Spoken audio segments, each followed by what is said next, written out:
ကောင်လေးကကောင်မလေးတယောက်ကိုမတော်တဆအမှတ်မထင်နှမ်းမိသွားတယ်ဒါပေမဲ့အဲ့ဒီအနမ်းကြောင့်ပဲကောင်မလေးကသူငယ်တန်းကနေမူလတန်းအထိရန်ကိုဖွဲ့ထားခဲ့တယ်ဘာပဲဖြစ်ဖြစ်လေသူကတော့ကောင်လေးကိုအမြဲတမ်းဆန့်ကျင်နေခဲ့တာပါပဲကျောင်းမှာစာတေချာမဖတ်ပဲသူ့ပုံကိုမိစ္ဆာတကောင်လိုလိုက်ဆွဲနေတာကိုတွေ့လိုက်ရတဲ့အခါအတန်းကောင်းဆောင်ကောင်မလေးကလူတွေရှိမှပဲသူ့ရဲ့ပုံဆွဲစာအုပ်ကိုသိမ်းယူလိုက်တယ်ဒါပေမဲ့အိမ်ပြန်ရောက်တဲ့အခါသူကဆောင်ကြုံထဲမှာပုံနေပြီးအဲ့ဒီပုံဆွဲစာအုပ်ကိုစာမျက်နှာချင်းစီလှန်ကြည့်ရင်းအပြုံးမထိန်နိုင်ဖြစ်နေခဲ့တယ်ဆိုတာဘယ်သူမှမသိခဲ့ကြပါဘူးအဲ့ဒီလိုနဲ့နှစ်ယောက်သားတသက်တာလုံးတီးတတ်မဲ့ခိုင်မာတဲ့ဆက်ဆံရေးတစ်ခုကိုစတင်ခဲ့ကြတာပါပဲမျက်စိတမိတ်တွင်းမှာပဲ10နှစ်ကျော်ကျော်လွန်သွားခဲ့ပြီးကောင်မလေးလည်းအပြိုဖော်ဝင်လာခဲ့ပါပြီကျောင်းတက်ဖို့အတွက်သူမရဲ့မိဘတွေရဲ့အလုပ်ရှင်အိမ်မြေအောက်ခန်းထဲမှာကြက်ကြက်တိတ်တိတ်နေထိုင်ရုံမှလွယ်ပြီးတခြားရွေးချယ်စရာမရှိခဲ့ပါဘူးဘလို့ပဲဖြစ်ဖြစ်နဲ့သူမကအလုပ်ရှင်ရဲ့သားကိုသဘောကျမိသွားပါတော့တယ်အိမ်အကူတယောက်ရဲ့သမီးကသူ့ရဲ့သားကိုရဲရဲဝံ့ဝံ့သဘောကျနေတာကိုအလုပ်ရှင်ကသိသွားတဲ့အခါမှာတော့သူမလိုချင်တော့တဲ့ဟောင်းနှွမ်းနေတဲ့အဝတ်စားတွေကိုကောင်မလေးစီပစ်ချပေးလိုက်တယ်မြင်စရာပြင်ပမှာတော့လက်ဆောင်တစ်ခုလိုထင်ရပေမဲ့တကယ်တမ်းမှာတော့ဒါကသတိပေးချက်တစ်ခုပါပဲကို့အဆင့်တန်းနဲ့ဘာကလိုက်ဖက်လဲဆိုတာသိဖို့ပေါ်ယာတုနေရာတိုင်းမှာတက်ဆိုင်ရာလူတွေရှိကြစမြဲဆိုသလိုပဲအလုပ်ရှင်ဘာကိုဆိုလိုချင်တာလဲဆိုတာကိုကောင်မလေးကတစ်ချက်တည်းနဲ့သဘောပေါက်သွားခဲ့တယ်ဒါကိုမြင်တော့သူမရဲ့အမေကအခြေအနေကိုထိမ့်သိမ့်ဖို့အမြန်ဝင်ရောက်လာပြီးလူငယ်လေးနဲ့အကွာဝေးထိမ့်ဖို့သတိပေးခဲ့တယ်ဘာဖြစ်လို့လဲဆိုတော့သူမရောသူမရဲ့အဖေပါအဲ့ဒီအိမ်မှာပဲအလုပ်လုပ်နေကြရလို့ပါပဲအလုပ်ပြုတ်သွားမဲ့ရေးကိုသူမမစွန်စားရဲခဲ့ပါဘ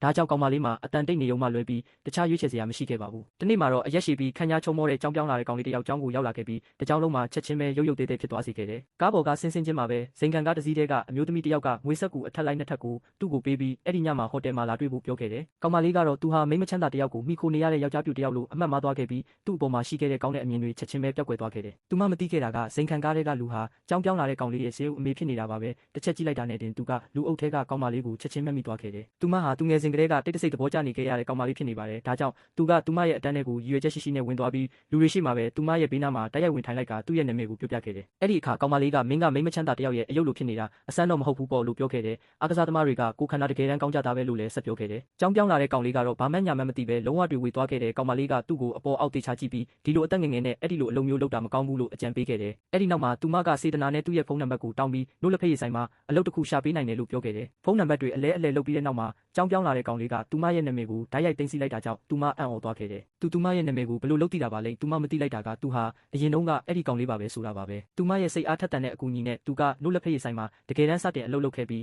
အဲ့ဒါကသူ့အတွက်အတော်လေးကိုအဆင်ပြေနေခဲ့တယ်နေ့စဉ်ရက်ဆက်အတူတူအချိန်ဖြုံးရင်းနဲ့သူတို့ဟာဘာမဆိုပြောပြလို့ရတဲ့ရင်းနှီးတဲ့တငယ်ချင်းတွေဖြစ်လာခဲ့ကြပြီးကောင်မလေးရဲ့သားပေါ်ထားတဲ့မျှော်လင့်ချက်တွေကိုလုံးဝပြတ်တောက်သွားစေခဲ့တယ်အလုပ်ရှင်ကပုံနေတဲ့အစာဟောင်းတွေကိုပါဆယ်ထုံးနဲ့ယူလာပေးပြီးသူမရဲ့အတန်းဖော်တွေရှိမှတမင်တကာစားခိုင်းခဲ့တယ်ဒါကကောင်မလေးကိုလူအများရှိမှအဆက်ကွဲစေခဲ့တာပါပဲအဆက်ကွဲသွားတဲ့ကောင်မလေးကဘိုက်မစားသေးဘူးလို့အမြန်ပြောခဲ့ပေမဲ့အလုပ်ရှင်ကတော့လွတ်ပေးဖို့လုံးဝအကြံမရှိခဲ့ပါဘူးသူမကကားသမားအဖြစ်လုပ်ကင်နေတဲ့ကောင်မလေးရဲ့အဖေကိုကားမှန်တွေတုတ်ခိုင်းဖို့ချက်ချင်းအမိန့်ပေးခဲ့တယ်ဒါကိုမြင်တော့အတန်းဖော်တွေကကားသမားအဖေကိုဝိုင်းပြီးလှောင်ပြောင်းခဲ့ကြပြီးရဲစရာလုပ်ဖို့တပ်ပုံတွေပါလိုက်ရကြတယ်သူတို့ရဲ့မှတ်ချက်တွေကိုကြားတဲ့အခါမှာကောင်မလေးကရဲရဲဝံ့ဝံ့ရှိထွက်လာပြီးကျွန်တော်အဖေကကားသမားတယောက်ပါပဲဒါပေမဲ့အဲ့ဒါရှက်စရာလို့ကျွန်တော်မထင်ပါဘူးလို့ပြောခဲ့တယ်သူကဒီမျိုးကလမ်းတိုင်းကိုကောင်းကောင်းသိပါတယ်မင်းတို့တွေကရောသိလို့လားအဲ့ဒီနောက်မှာသူမကလမ်းလျှောက်သွားပြီးအဖေဖြစ်သူကိုကားတန်ရှင်းရေးလုပ်တာကူညီပေးခဲ့တယ်သူမရဲ့ရီမန်းချက်ပြေးဝသွားတာကိုတွေ့လိုက်ရတဲ့အခါမှာတော့အလုပ်ရှင်ကစိတ်ကျဉ်တဲ့အပြုံးနဲ့ထွက်သွားခဲ့တယ်အဲ့ဒီဖြစ်ရက်ကတကြောင်လုံးကိုမီးလိုပြန့်နှံ့သွားခဲ့တယ်ကြောင်းပြောင်းလာတဲ့ကောင်လေးနဲ့လူငယ်လေးနှစ်ယောက်စလုံးကသူမရဲ့ဘေးနားကိုအမြန်ဆုံးရောက်ရှိလာကြတယ်ကွာခြားချက်ကတော့ကြောင်းပြောင်းလာတဲ့ကောင်လေးကသူမရဲ့ခေါင်းပေါ်မှာအုပ်ထုတ်ဆောင်ပေးပြီးငိုချင်ရင်ငိုလိုက်ပါလို့နူးနူးညံ့ညံ့ပြောဆိုကသူများတွေရဲ့အမြင်တွေကိုဂရုမစိုက်ဖို့အားပေးခဲ့တာပါပဲဒါပေမဲ့လူငယ်လေးကတော့ဒေါသတကြီးနဲ့မင်းကဘာလဲအမိုက်ပုံလားလို့ပြောခဲ့တယ်ငါအမေကအကျွင်းကြံတွေစားခိုင်းတာနဲ့မင်းကတကယ်စားလိုက်တာလားမကြိုက်ဘူးဆိုရင်လည်းမင်းရဲ့သဘောထားကိုပြလိုက်လေဒါကိုကြားတဲ့အခါကောင်မလေးကတိတ်ဆိတ်သွားခဲ့တယ်ကြောင်းပြောင်းလာတဲ့ကောင်လေးကသူ့ကိုဓာတ်ရိုက်ပဲဒါဆိုမင်းရဲ့သဘောထားကရောဘာလဲလို့မေးခဲ့တယ်မင်းသူမကိုတကယ်ရောသဘောကျလို့လာ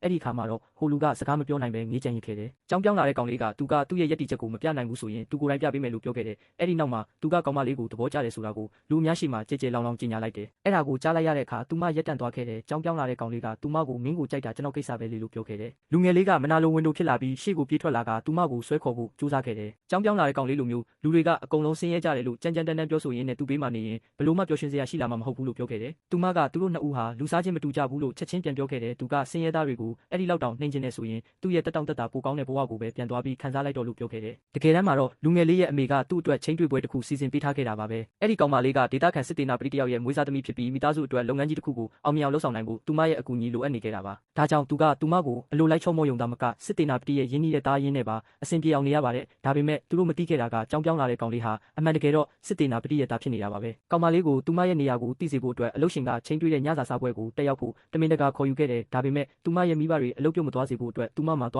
းရမယ့်အနေအထားရှိခဲ့ပါတယ်ဧည့်သည်တွေအားလုံးကတော့သူမကိုမိသားစုဝင်တယောက်လို့ထင်မှတ်ခဲ့ကြပေမဲ့အလုပ်ရှင်ကတော့သူမဟာအိမ်ကူတယောက်ရဲ့သမီးသားဖြစ်တယ်ဆိုတာကိုတမင်တကာထင်ရှားအောင်ပြောဆိုခဲ့တယ်လူငယ်လေးကသူမကိုဝင်ထိုင်ပြီးစားဖို့ပြောတဲ့အခါ အလုရှင်ကသူမကိုတားမြစ်လိုက်ပြီးလူတိုင်းအတွက်ဟင်းချိုခတ်ပေးဖို့ပြောခဲ့တယ်သူမအနေနဲ့ကျွတ်တယောက်လိုလိုက်လံလုပ်ကင်ပေးရင်အမိန့်ကိုနာခံခဲ့ရုံသာရှိတော့တယ်အဲ့ဒီအချိန်မှာပဲစစ်တေနာပတိရဲ့ဇနီးကသူမရဲ့သားစီကနေဖုံးဝင်လာခဲ့ပြီးသူမကြခင်ရောက်လာတော့မယ်လို့လူတိုင်းကိုပြောပြခဲ့တာကြောင့်သူမရဲ့သားနဲ့ဆက်ဆံရေးတိစောက်ချင်နေတဲ့အမျိုးသမီးအလုရှင်ကိုအလွန်တရာဝမ်းသာသွားစေခဲ့တယ်ကောင်မလေးကထိုင်ပြီးစားတော့မယ့်အချိန်မှာပဲအလုရှင်ကစပွဲမှာပစ္စည်းတွေမလုံလောက်သေးဘူးလို့ပြောပြီးဘေးမှာရက်နေဖို့ထပ်ပြီးတားမြစ်ခဲ့ကလူငယ်လေးကတော့တစ်ချိန်လုံးဘာစကားမှမပြောဘဲတိတ်ဆိတ်နေခဲ့တယ်ကောင်မလေးထွက်သွားတော့မယ့်အချိန်မှာပဲလက်တစ်ဖက်ကသူမရဲ့ကြောကိုအသားအရဖိချလိုက်ပြီးခုံမှပြန်ထိုင်စေခဲ့တယ်အဲ့ဒါကတော့ကြောင်းပြောင်းလာတဲ့ကောင်လေးပါပဲတခြားလူတစ်ယောက်ကိုဖိတ်ခေါ်ဖို့အတွက်နဲ့လူတစ်ယောက်ကိုဖယ်ရှားပြရမယ်ဆိုရင်ဒီညစာစားပွဲကိုလုံးဝမတက်ရောက်တာကပိုကောင်းမယ်လို့သူကပြောခဲ့တယ်အဲ့ဒီခဏချင်းမှာပဲလူတိုင်းရဲ့မျက်နှာပေးတွေပြောင်းလဲသွားခဲ့ပါတော့တယ်